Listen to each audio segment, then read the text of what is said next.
Perfect timing, Professor. If you don't mind, I have a favor I'd like to ask of you. It's in regard to sword training. Not for myself, but, well, to be honest, I've been teaching swordsmanship to the orphans at the monastery for a while now. I must agree. Frankly, I'm not great with children. Some of them saw me sparring with the knights one day. They started pestering me to teach them. They were so earnest, I couldn't help but oblige. There's much I wish to show them, but due to my own studies and training, I'm afraid my time is rather limited. Which brings me to my favor. Your swordsmanship is unmatched. I hate to ask this of you, but would you consider lending me a hand? Thank you, truly. I am in your debt, and I always repay my debts, I'll have you know. All of these children lost their families and homes to war or illness. This may sound a bit arrogant, but I feel it's my responsibility to help them. I lost my parents without warning, too. In that way, we're the same. In Dusker, I lost my father, stepmother, and closest friends. I didn't have many allies at the castle after that. In truth, I had only to do for companionship. I'm afraid not. My birth mother fell ill and died shortly after I was born. And my uncle, suffice to say, we don't get along. Ah, but there were those outside the castle walls I was close to, such as Rodrigue.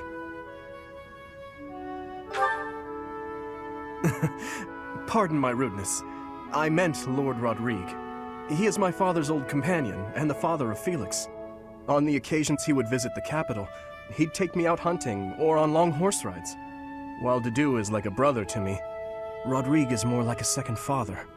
It might sound ridiculous, but he's the kind of man I hope to become one day. Someone who helps others. Someone who can reach out and save a lost soul. Oh, please, accept my apologies for boring you with my life story. In any case, don't forget your promise, Professor. I'm counting on you.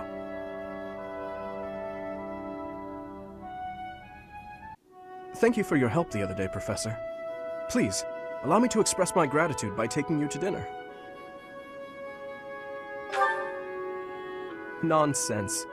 Your guidance was magnificent. Just what I'd expect from a professor at this esteemed academy. I've studied swordsmanship for some time, but your mercenary skills are something else entirely. Speaking of which, there's another question I must ask you. Were you reconciled with the reality of battle from your first foray? With the killing part, I mean? I see.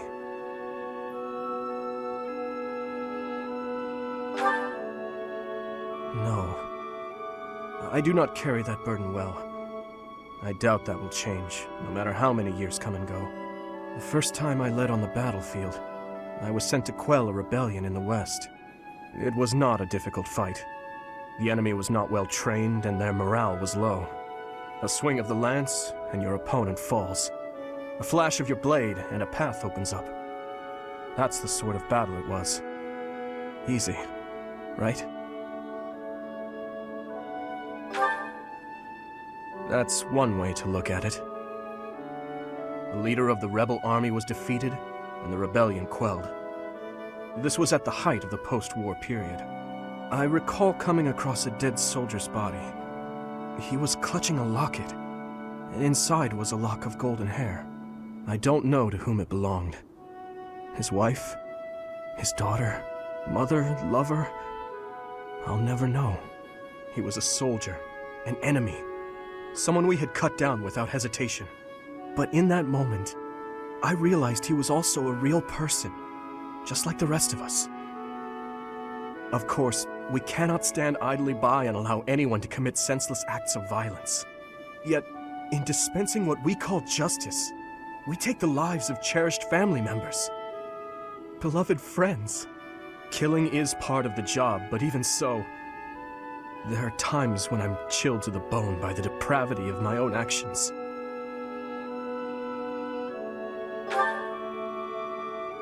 Is it? Perhaps you're right. I pray that you are. Professor, may I speak freely? When we first met, I thought of you as someone who felt no strong feelings about killing your enemies. I could never trust someone who kills without batting an eye. My heart won't allow it. But after speaking with you and getting to know you better, I can see you're not like that. Now I know, with all my heart, that I can trust you. Thank you for that.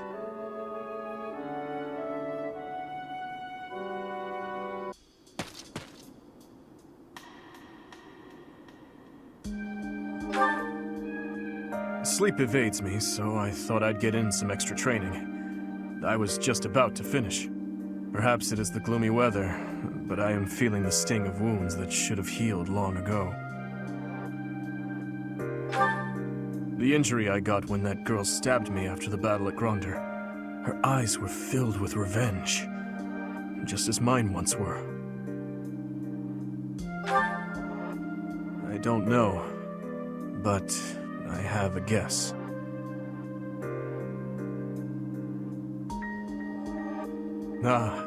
I suppose I haven't told you about that yet. I was attacked inside the monastery the other day. It caused quite the uproar. The ones who attacked me were some of the youths we taught swordsmanship to once upon a time. Of course, I could capture the lot of them with my eyes closed. It seems they were raised by a group of thieves we put down 5 years ago. I heard Lady Rhea took custody of them, claiming that the children were innocent. I have taken so many lives, and with each one I face hatred. During the last 5 years especially. My life was not so different from that of a wild beast, and that young girl's brother. At some point I must have... That is why I thought it only natural that someone would retaliate someday.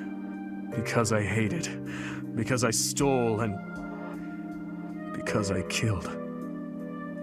But with those children, it's different. We drew our blades with the best of intentions, only to hurt them in the end. I suppose this is yet another thing we will just have to live with.